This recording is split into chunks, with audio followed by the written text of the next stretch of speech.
the forbidden part of the internet, which does not obey any law, and entering it may cause irreparable consequences for you. Imagine how dangerous a platform is where illegal activities such as buying and selling guns and drugs, fake documents, body parts, hacked accounts, hacking software, and contract killers are daily.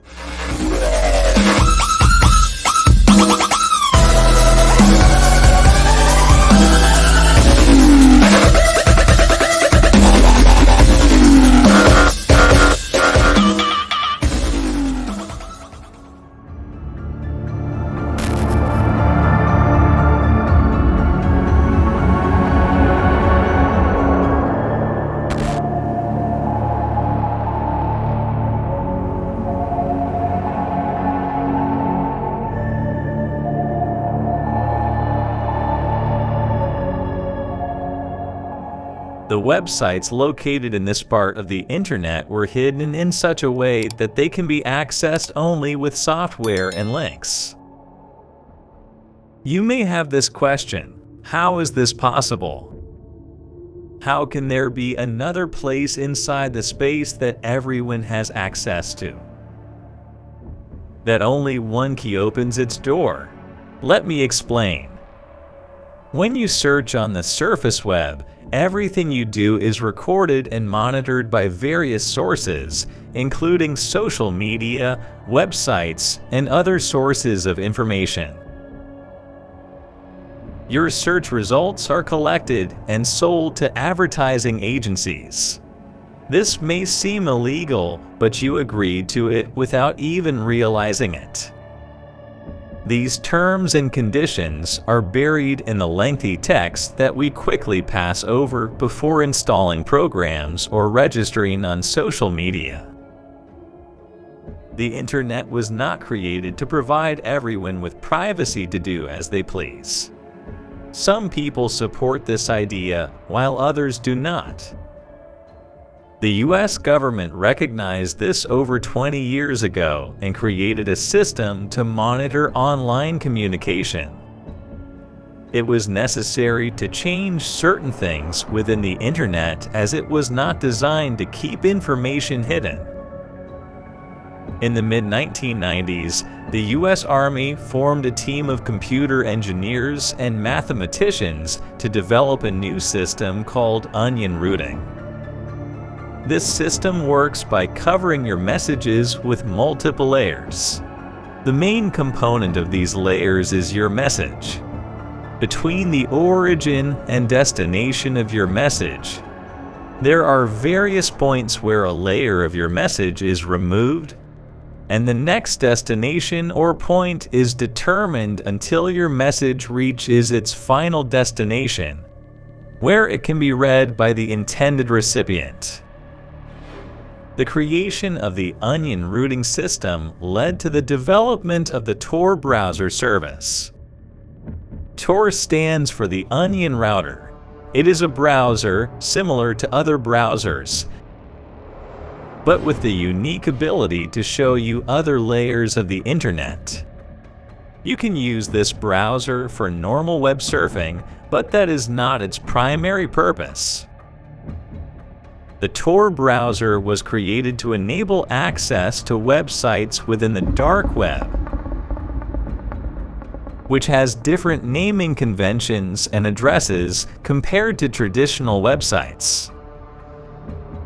These addresses consist of a series of randomly arranged letters, and they did not end with .net or .com. Instead, they end with onion. There is no search engine within the dark web. In order to find the content you want, you must have the specific address of the site you wish to access. Otherwise, the Tor browser will not work. The dark web can be compared to a desert with nothing visible on its surface. It's like searching for a water well, where you need its exact coordinates to find it. The websites within the dark web are only accessible through the Tor browser. as it is the only browser capable of analyzing their encryption and opening the various layers to reach your desired destination. One might question why the US government made the Tor browser available to the general public. Roger Dingledine addressed this question during a conference held in 2004. The United States government can't simply run an anonymity system for everybody and then use it themselves only, because then every time a connection came from it, people would say, oh, it's another CIA agent looking at my website, if those are the only people using the network. So you need to have other people using the network so that they blend together. According to him, Tor was made available to everyone to provide cover for communication and activities conducted by the military and various governments, including the United States. What activities are done inside the dark web? The dark web is a haven for illegal activities, including buying and selling weapons,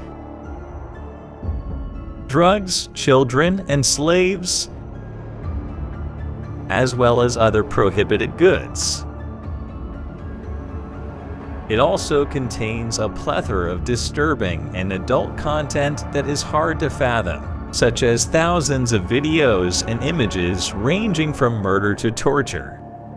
The dark web is a place where anything goes, and it's not uncommon to encounter content that is both strange and horrifying. The dark web can be a scary place, but not everything inside it is nefarious. In 2011, the Silk Road Market was launched, where people could buy a variety of goods, including drugs, guns, books, and even clothes.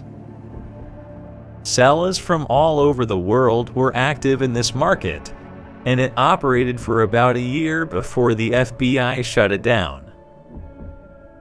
During that time, nearly $1.87 billion worth of transactions occurred on Silk Road.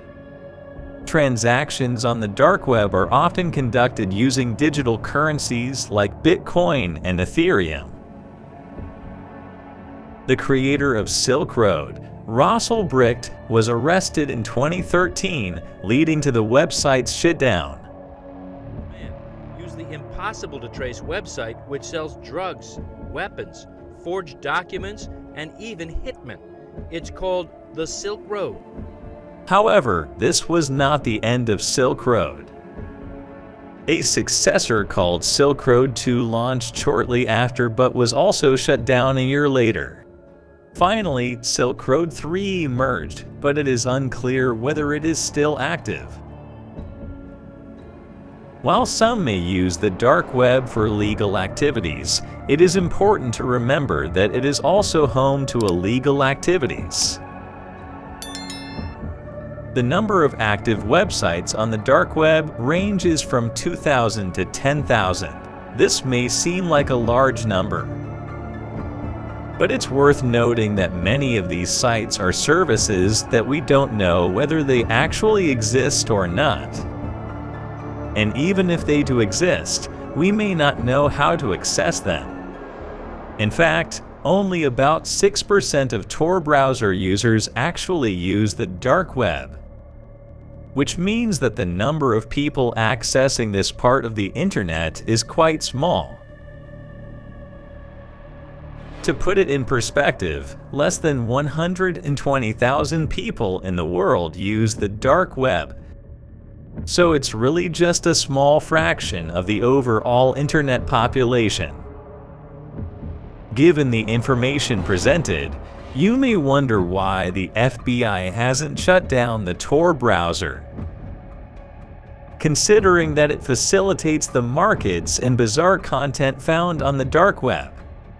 However, the US government is actually one of the financial backers of the Tor project. The reason behind this is simple. Just as criminals need to protect their identities, secret agents and government officials also need to ensure that their information remains confidential. The profits for the US government from the billions of transactions made on these websites far outweigh the potential benefits of shutting down the Tor browser. Thus, it is unlikely that the browser will be closed anytime soon. There have been several films and documentaries made about the dark web, including the popular movie Unfriended. Dark web. They've had control this whole time. Please, leave us alone! Get out of there right now! Which offers a glimpse into some of the programs and activities on the dark web, and other movies and documentaries that you can visit to get to know this space better. Hackers and the dark web are often associated with each other because the dark web is a platform where many illegal activities take place, and hackers are often involved in such activities.